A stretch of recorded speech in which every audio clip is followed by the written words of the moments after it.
have Laurie Beachel with us, who is a homeworks consultant, has been for 8 years. She has 4 children, 2 of whom she's still homeschooling.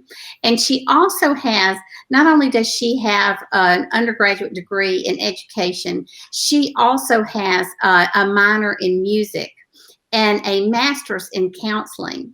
So she has woven all of those things together to put together a workshop that she calls Making Melody in Your Home, Communicating with Music. And so I'm really delighted to bring Laurie to you. She's done so much fascinating work in the music world, conducting choirs and teaching voice. So she's very talented and she loves music. She loves what music can do for your children and just for the atmosphere of your home. For those of us who love listening to music, we know that it's really like music therapy. So I'm going to go ahead and bring Laurie up to the screen. Laurie, it's so great to have you. Thank you so much for being with us today. Thank you very much for having me. I'm excited to be here. I'm so excited to be with you all this afternoon. I don't know what the weather's like where you are, but where I am here in Raleigh, North Carolina, it's a beautiful sunny day, tad humid, but that's okay. That's the South for us. I love what Zan said earlier about having this atmosphere of music. And I want to just be very practical. I want you to almost think that I'm just like sitting at your table chatting. I'm holding your babies. Mine are too big to hold. I have 2 in college, 2 in high school. I'm the shortest one in the family now. So I would just love you to look at this as if we're just chatting. And I want to give you some practical ideas that I personally have taught in the classroom, but I have also used in my homeschool. And it has been a delight for me as a mom to make music a very intentional thing in my home. I don't know about you, but so many times I think in this day and age we live in, music surrounds us so much. There's music in stores. We can put music on in our cars. We can have music playing in our homes. But then it almost sometimes becomes just a background noise. And if there's one word I want you to remember today, as I give just some little nuggets of things to help you, is music can be, and I really believe should be, very intentional. And we can communicate certain things to our children through music. And I love doing this with even my college age kids and my high school age kids now. Just to give you a little bit of science behind this, I read recently in Johns Hopkins Medicine, they had a quote that was very fascinating to me.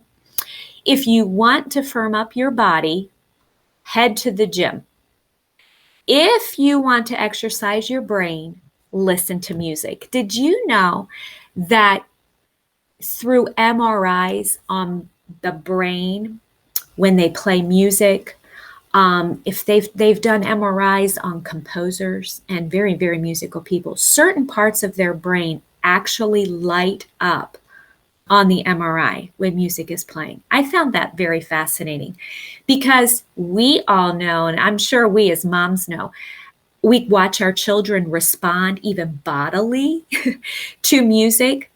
You put a march on and they march around the house, or they get our pots and pans out and they bang around in the kitchen to certain kinds of music. But we can communicate even at chore time to our children through music. I used to communicate a lot to my children at bedtime through music. And I want to share some very simple ways of things you can do in your home, no matter what age your children is. You might say, but I have a baby. Oh, I have got a fascinating, fun thing for you to do. How about a toddler? I have some ideas for you on toddler. Even school age kids and high school kids. And even from the high school age, you can just weave that right into the college age. The one thing as a mom for me that has brought me so much joy is watching my children now that they're older, come back to me. They, like my college kids, text me or message me a piece of music and say, "Oh, Mama, you've got to listen to this. You need to listen for this and this and this and this." And it's like we're coming full circle. Everything that I used to do with them, especially when they were younger and they were school age, wow, they're doing it to me now as mom. They're challenging their old mama now. And I love that interaction with them. So let's start. Let's take just a couple things. We understand that music can generate a mood, right? We can listen to a piece of music and get very sentimental. We can listen to a piece of music and it makes us want to dance, or it makes us want to march, or it makes us want to go clean something in the house, maybe. Guess it depends what kind of a mood we're in as mamas. Music can make us cry. It can make us laugh. It can spur memories. And I want you to realize today, you don't have to be trained in music at all to do any of the ideas that I want to share with you.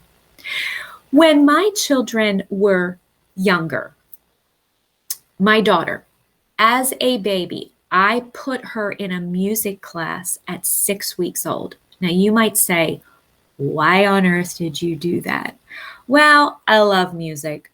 So I already had music a big part of her life at that age. If of you are familiar at all with the Kinder Music program, but I put my children in the Kinder Music program, and I actually I became a certified teacher in that program. For several years, I taught, and my favorite classes to teach were the babies and the toddlers. You would be amazed at how the babies and the toddlers would respond. Every week teaching these babies, I was amazed at how they would respond to music. I could start singing a song to them and they would just automatically relax or smile because it sparked a memory for them.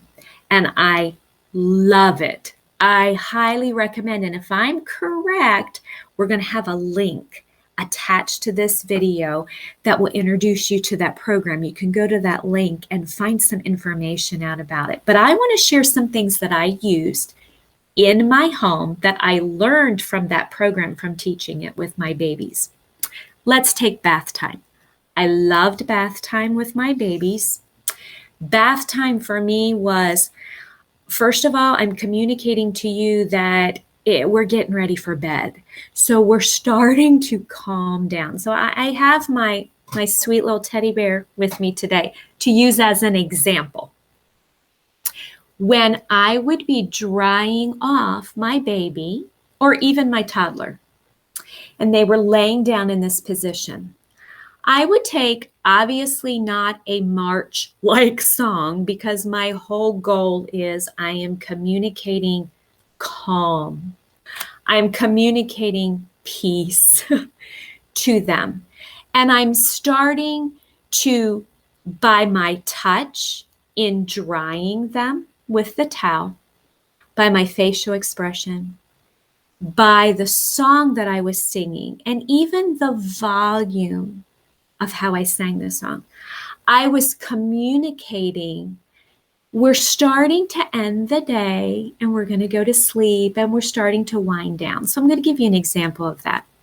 Let's take the song, You Are My Sunshine. I think we all know this. You can sing it with me at home if you want. But I would take my little baby, and as I would dry, I would sing, You are my sunshine, my only sunshine. You make me happy when skies are gray. You'll never know, dear, how much I love you. Please don't take my sunshine away.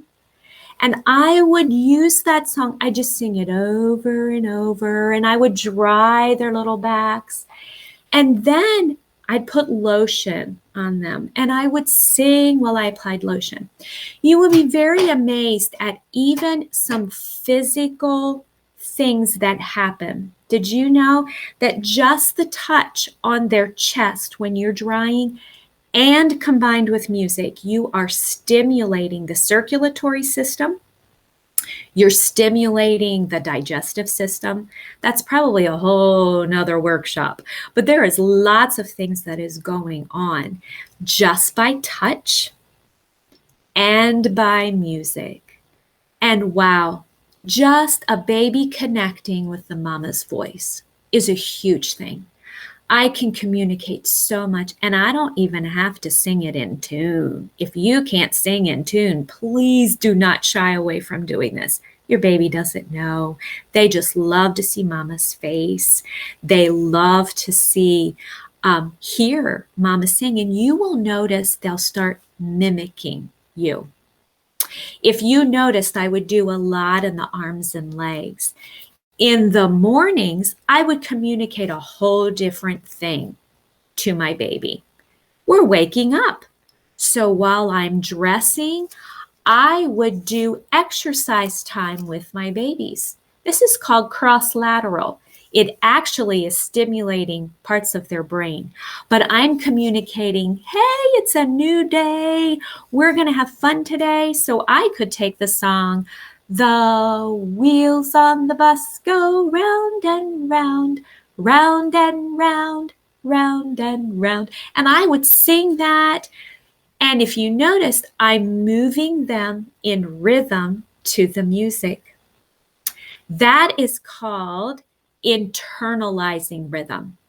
Just to hold your baby and pat while you're listening to music, pat them on the leg, bounce up and down, is internalizing the rhythm. And can I tell you, I 100% believe that that had a major effect on my children.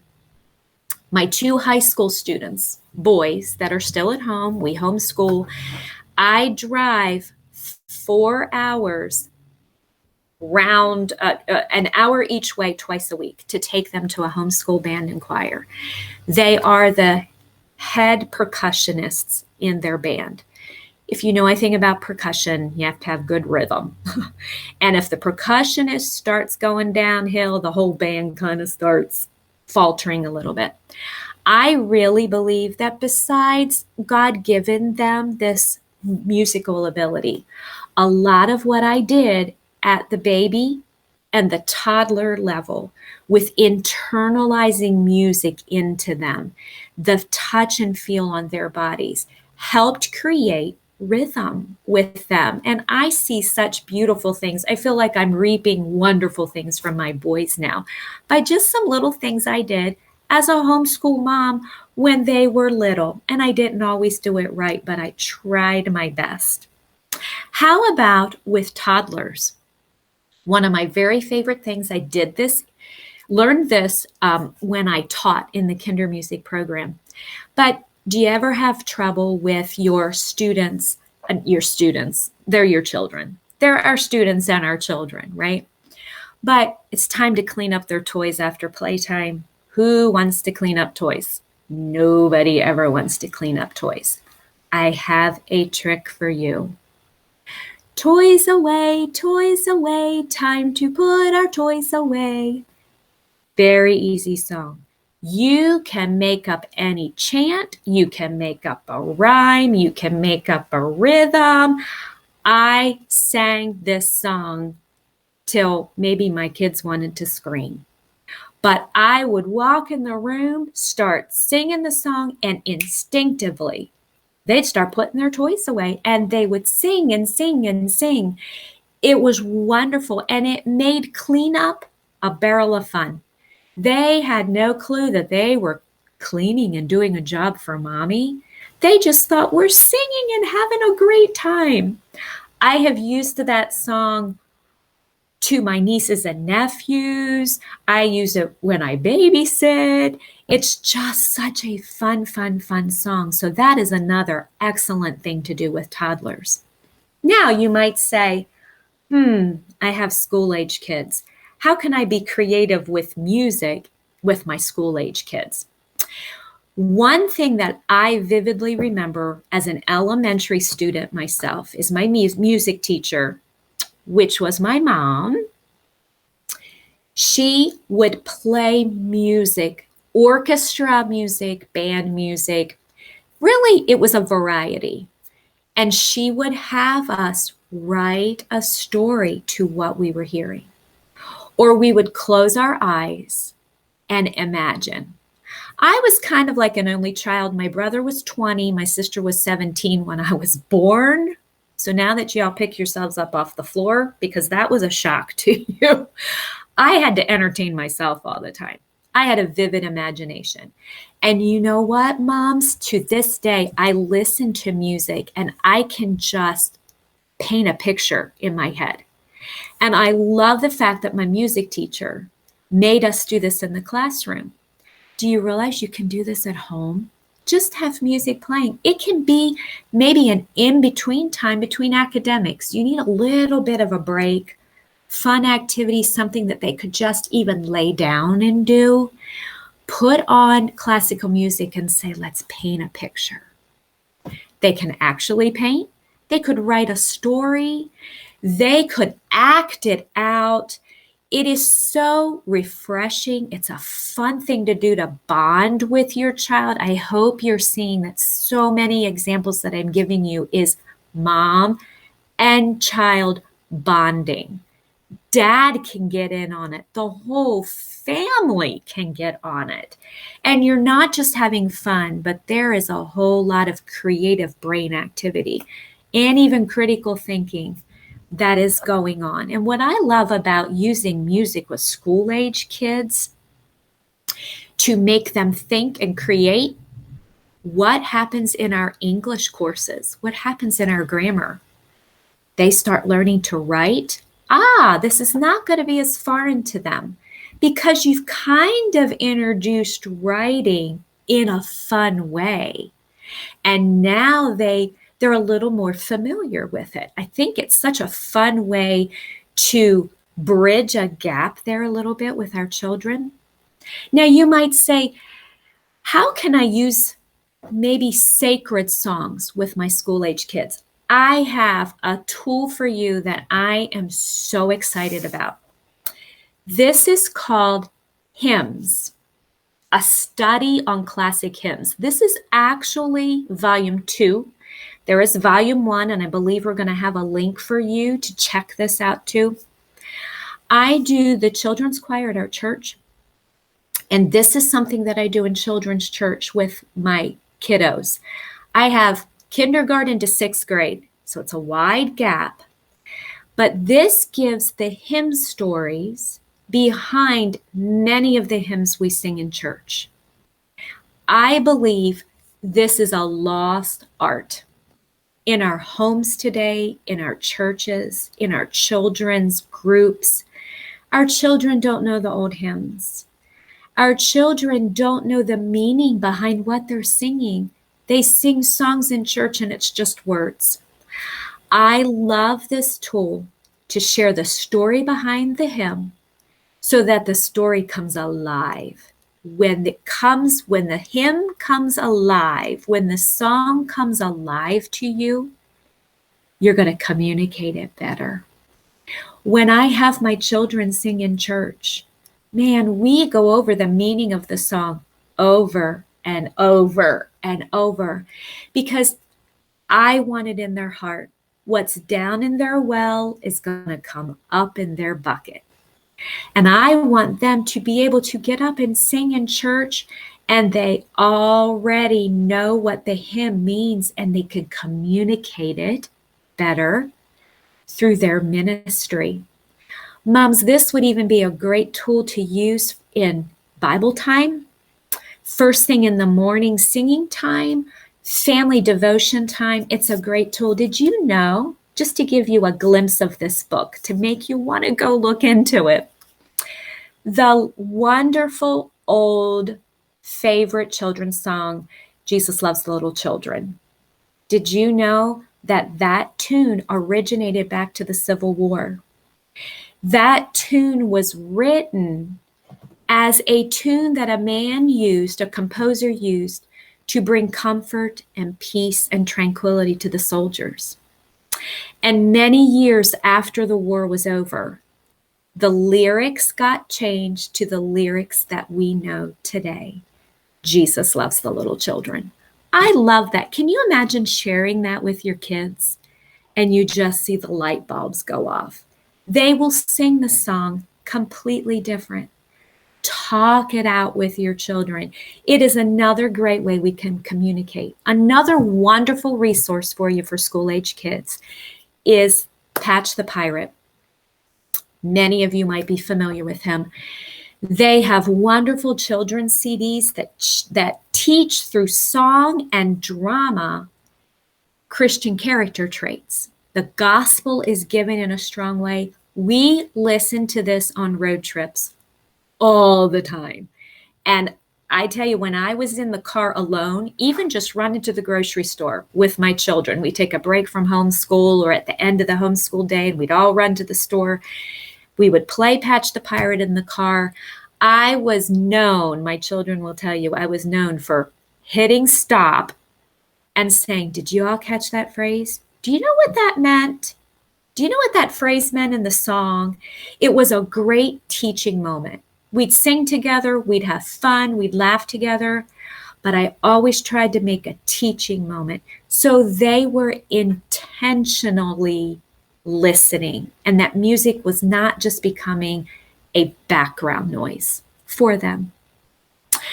Now you might say, oh, I have teenagers. They're always plugged in listening to something. You know, hey, I would encourage you to challenge your teens in the area of listening to music. We listen to orchestrated music, band music a lot because my boys are in band. So we listen to their songs, we critique them. When we're on the road, we listen chorally. Choral music is a passion of mine. And I'm always listening to choral music with my kids, and we critique it. We talk about, oh, did you hear the altos do that? Oh, did you hear that phrase? Did you hear how the basses did this? And we just have fun critiquing the piece of music. And this is where I think it's really neat right now to have my kids that are in college send me music and say, oh, Mama, you've got to listen to this choral piece. It is just beautiful. Listen to how lyrical it is. And sometimes they're using all these words because they're getting trained in music at school that I'm thinking, I might need to go back to my music books and look that one up. But the brain is active, but it's a way I bond with my child. I am so thankful that the curriculum that we use from BJU Press weaves music in with the studies. So you moms will know this. In the lower elementary levels, they have songs and rhymes to go with different points they're making, not just in Bible class, but in English and in all kinds of other classes. Upper elementary, 6th, 7th grade, they're working on those prepositions. I used to make a rhyme or a rhythm out of the prepositions because that's about the only way I could get the prepositions down. And so I teach it that way to my children. This, that, these, those. I remember my kids just bouncing through the house saying this, that, these, those in a rhythm or in a song-like mode that helped them remember it. Our curriculum does it. Our curriculum helps us as moms use music to communicate facts to our children. And that's such a beautiful thing that we can do just in the education of our children. So I hope today, I feel like I just threw a bunch of ideas at you. I hope these were very practical. I notice people are posting. I can't wait to read it and see what you all have to say. Using these things is such a wonderful thing of you communicating daily with your children through song. You're teaching chores, you're starting chores at a young age. Sing a song. Make up a song that becomes your chore song. It will bring such a life to your home.